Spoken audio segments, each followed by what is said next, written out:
সপ্তম বার্ষিক সম্মেলনের আয়োজন করল কেশিয়ারি ব্লক গ্রামীণ চিকিৎসক সংগঠন। রবিবার কেশিয়ারি বিমলেশ্বর প্রাথমিক বিদ্যালয়ে সম্মেলনের আয়োজন হয়।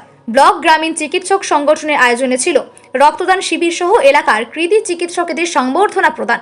এদিন বিনামূল্যে মহিলাদের ক্যান্সার নির্ণয়ের প্যাপ স্মিয়ার টেস্ট করা হয়। সংগঠনটি জানাচ্ছে প্রায় 50 জন মহিলার এই পরীক্ষা করানো হয়েছে। শিবিরে মোট 40 জন রক্তদান করেন। এছাড়াও কেশিয়ারি গ্রামীণ হাসপাতালে ভর্তি রোগীদের ফল দান ও এলাকার 2 টিভি রোগীকে 6 মাসের প্রোটিন জাতীয় খাদ্য প্রদানের কর্মসূচির সূচনা করা হয়েছে। এদিন উপস্থিত ছিলেন সংগঠনের জেলা সম্পাদক দিলীপ পান, বিডিও বাপি হালদার, কেশিয়ারি থানার আইসি সুশোভন সরকার, ব্লক সংগঠনের সভাপতি পবিত্র কর, কার্যকরী সভাপতি ব্রজকিশোর পড়া, সম্পাদক তাপস মাইতি সহ অনেকেই।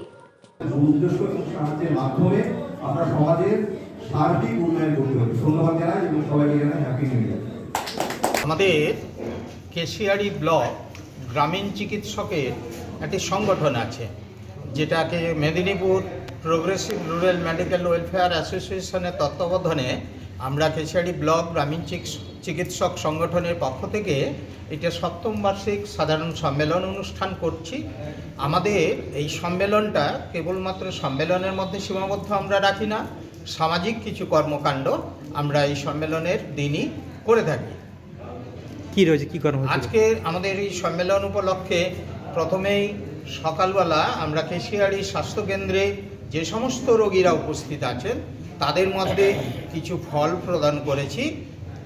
আর কেশিয়ারি থানার কাছে স্বরূপানন্দ নার্সিংহোমে আমরা মায়েদের পেপ স্মিয়ার টেস্ট, মানে ক্যান্সার আক্রান্ত হওয়ার আগে এটা একটা যুগান্তকারী পরীক্ষা, এইটা আমরা কলকাতার আমাদের এই পরীক্ষাটার জন্য কলকাতা থেকে একজন ডাক্তার উপস্থিত আছেন, তার তত্ত্বাবধানে আমরা এই প্রোগ্রামটা করছি। আমাদের এই সম্মেলনের এখানে ব্লাড ডোনেশন ক্যাম্প হচ্ছে। আমাদের লক্ষ্যমাত্রা আছে 60 থেকে 70।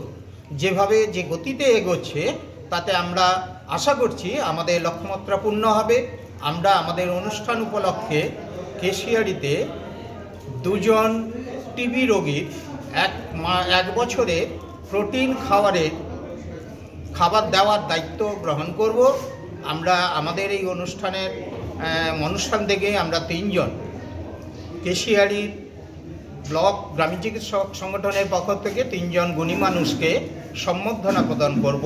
আমাদের কেশিয়ারির ভূমিপুত্র, মেদিনীপুর জেলা নয় সারা পশ্চিমবাংলার গর্ব, যিনি এ অবধি 15,000 মানুষের দৃষ্টিশক্তি ছানি অপারেশনের মাধ্যমে দৃষ্টিশক্তি ফিরিয়েছেন, আমাদের কেশিয়ারির ভূমিপুত্র ডক্টর শান্তনু পাত্র। আমাদের কেশিয়ারির একটা দুঃসময়ে যিনি কেশিয়ারিতে এসে নার্সিংহোম করেছিলেন। নার্সিংহোম শুধু নয়, মানুষকে সেবা প্রদান করা, অত্যন্ত আন্তরিকতার সহিত তিনি তার কর্মকাণ্ডকে এগিয়ে নিয়ে চলেছেন। বিশিষ্ট চিকিৎসকব্রতী আমাদের সকলের প্রিয়জন ডক্টর তপন মাইতি মহোদয়কে এবং ক্যান্সার নিয়ে গবেষণা করছেন কলকাতার রুবি ক্যান্সার ইনস্টিটিউট রিসার্চ ইনস্টিটিউটের পক্ষ থেকে ডক্টর শান্তনু মণ্ডল মহোদয়কে আমরা সম্বর্ধিত করব আমাদের আজকের এই সম্মেলন মঞ্চ থেকে। সম্মেলনের মূল লক্ষ্য কি রয়েছে? সম্মেলনের মূল লক্ষ্য হচ্ছে কেশিয়ারি ব্লকের গ্রামীণ চিকিৎসকদের তাদের যে সম্মান, তাদের যে স্বীকৃতি তা ফিরিয়ে তাকে প্রতিষ্ঠিত করা। আমরা করোনাকালে বা বিশেষ শুধু নয় সারা বছর ধরে 24 ঘন্টা ধরে যেভাবে মানুষের পরিষেবা দিই, যেভাবে মানুষের কাছে দাঁড়াই, মানুষের কষ্টের সময় আমরা সবাইকে তার শুশ্রূষা হওয়ার জন্য যেভাবে চেষ্টা করে চলেছি তাকে স্বীকৃতি দেওয়ার জন্য আমরা মূলত এই লক্ষ্য নিয়ে আমরা সম্মেলনটা করি। কতজন সদস্য উপস্থিত রয়েছে? আমাদের এখানে 60 জন সদস্য, 60 জন উপস্থিত আছেন। এবং আমাদের এই সম্মেলন উপলক্ষে আমাদের পার্শ্ববর্তী ব্লক সাঁকরাইল ব্লক, এদিকে খড়গপুর থেকে এদিকে নারায়ণগড় ব্লক সমস্ত প্রতিনিধিরা তারাও উপস্থিত, এবং আমাদের কেশিয়ারি যত ডাক্তারবাবু আছেন, মেদিনীপুরের বিশিষ্ট চিকিৎসকরা, কলকাতা থেকেও বিভিন্ন ডাক্তারবাবুরা আমাদের সম্মেলন উপলক্ষে উপস্থিত থাকেন। কি নাম আপনার? আমার নাম কার্যকরী সভাপতি ব্রজকিশোর পয়না।